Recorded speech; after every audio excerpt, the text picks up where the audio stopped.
one of the project to expose what happened in Berkeley, California on the weekend of August 26th and 27th. The first person you will be hearing, her name is Helena, and the photos that you're going to be seeing during the interview are the photos that she took both at Crissy Field in San Francisco and in Berkeley while the police were standing down and Antifa took over the field. I hope that you guys really listen to what she has to say, and I definitely hope that you watch it to the very end. Find her on Patreon. There's a link at the end of the video. Support this person. Support her bravery. Support her dedication to bringing the truth of what really happened and what is happening in this country right now. I mean, this is important stuff, guys. This is very important stuff. We need to break the mainstream media. We need to break the narrative. We need to expose what's really going on. We need to bring the truth. And it's because of people like her and others that you're going to be seeing very shortly that we're going to be able to do that. It's a big deal. Do the right thing. Get this stuff out there. Get the message out there. This is stuff that you haven't heard yet. This is stuff from firsthand people that were on the ground, in the mix of it, in the middle of it. It's time we take our country back. You were at Berkeley. So I guess kind of what did you see? What did you see happen? So I got dropped off a couple blocks away because the police had cordoned off the area 2 blocks, I think, in each direction. And so I walked up and it was pretty quiet. I walked up on I believe it's the north side of the police station. Mm-hmm. And I got up there and I could see a whole phalanx of police officers standing there. And the street was no cars. It was pretty empty. And as I walked up, you could tell it was filling up with people the closer you got to the park. And I was getting ready to go into the park with a couple of people that I saw there that I knew. And while we were kind of waiting in line, they had a blue tent, just like an awning type thing, that they were funneling people through, and then they were going through all of your stuff. And while we were standing there, they took it down and all started to leave. The police did. So, and I think it wasn't even 1 o'clock, or was it 2 o'clock when it was supposed to start? It wasn't even 2 o'clock yet.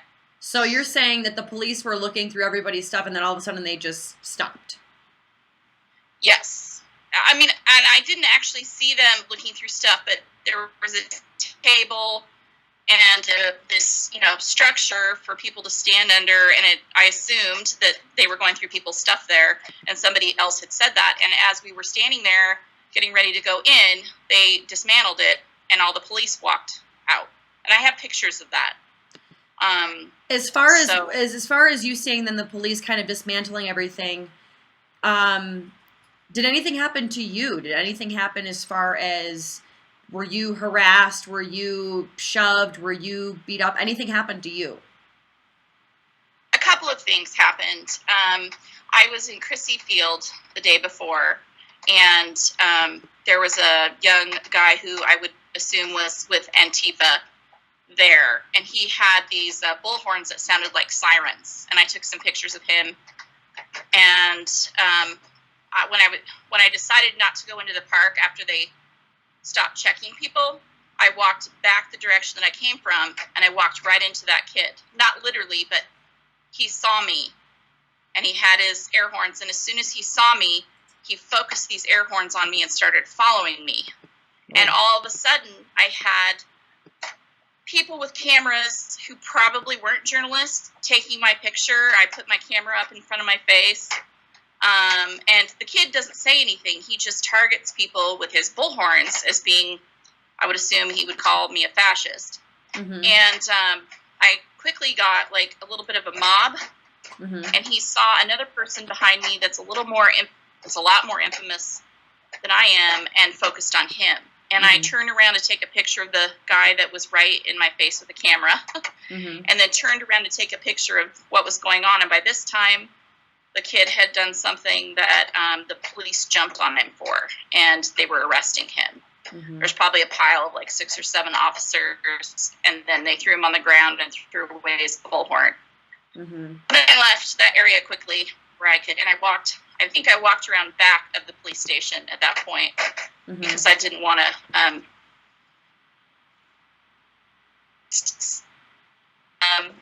run into them again. Mm-hmm. And so that first part of it. Mm-hmm. And then, go ahead. Oh, no, I was going to say, so just to be clear, that was police arresting somebody, a member of Antifa, correct? Well, yes. I'm sure he had the black face mask and the glasses and the black hat and the black clothes. So, yeah.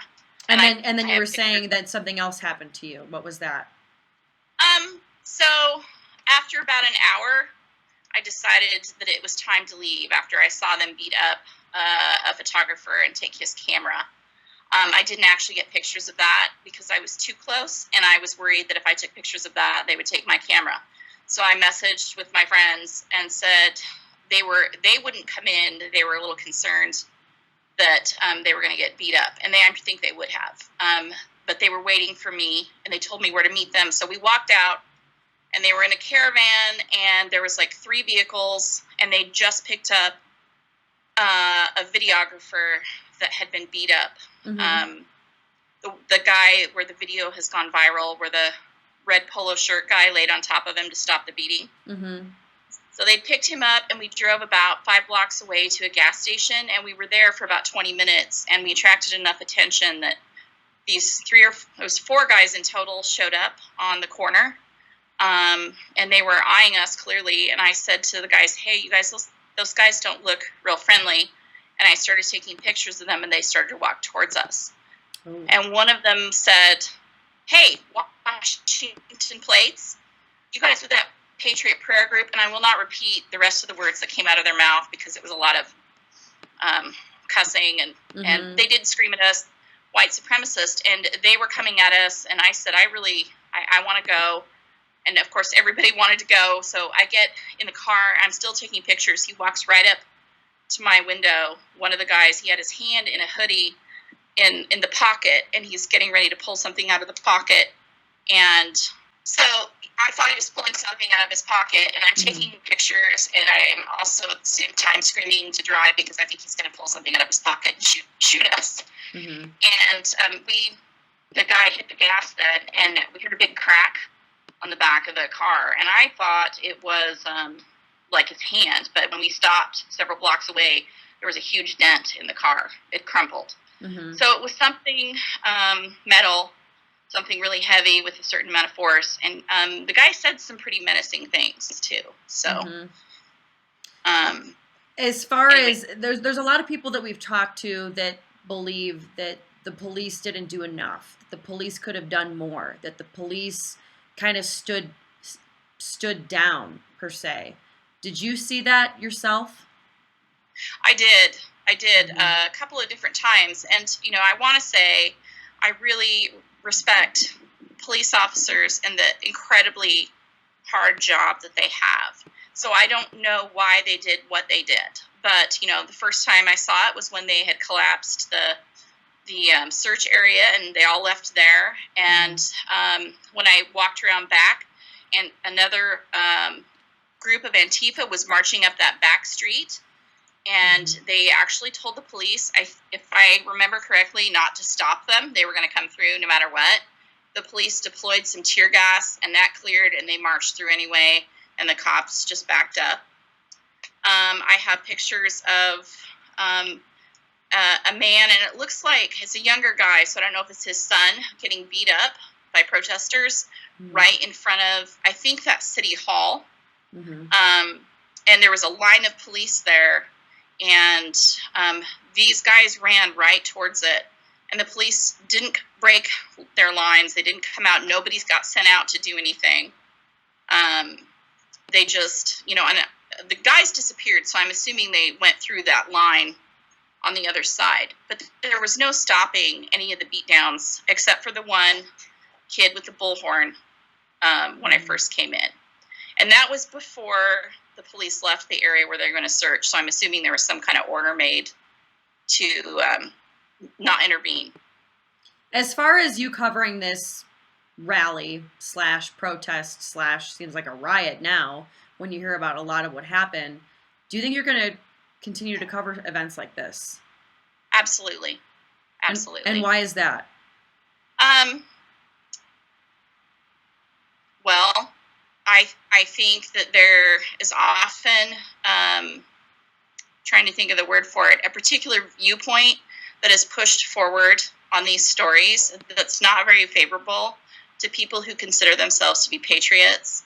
And, from what I know of them, they don't fit any of the things that people are saying about them. They're not Nazis, they're not supremacists, they're just good people. And I really admire that they're willing to do that, and I would like to document it. And because I'd like there to be an alternative narrative out there to what is out there currently. And it's one of those things, you're saying that it's not being documented, it's not being shown out there. Yet it seems like you're kind of in I guess you could call it a double-edged sword, if you will, that, you want to protect your anonymity, but then you also want to document it. So it's kind of like, how are you going to live day to day now going forward, where you want to document this, but at the same time, you're in fear of people coming after you?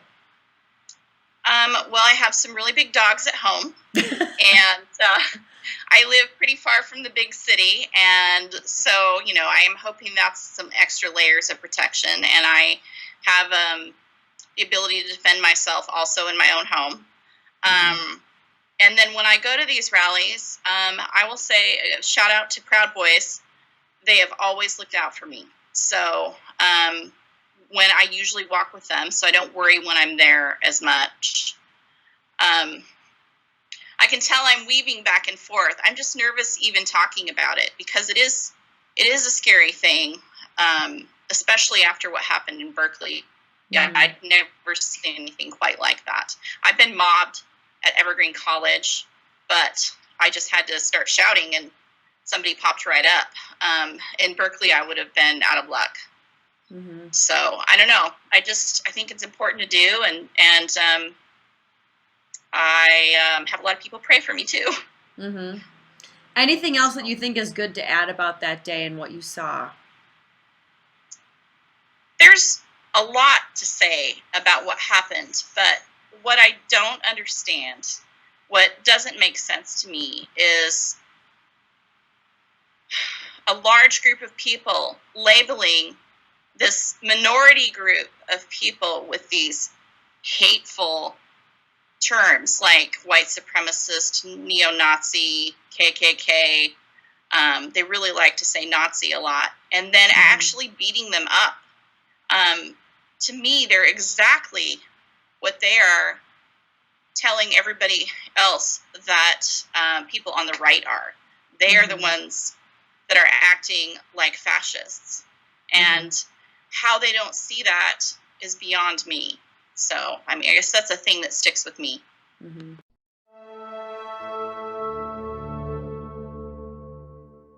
Free thought for free people.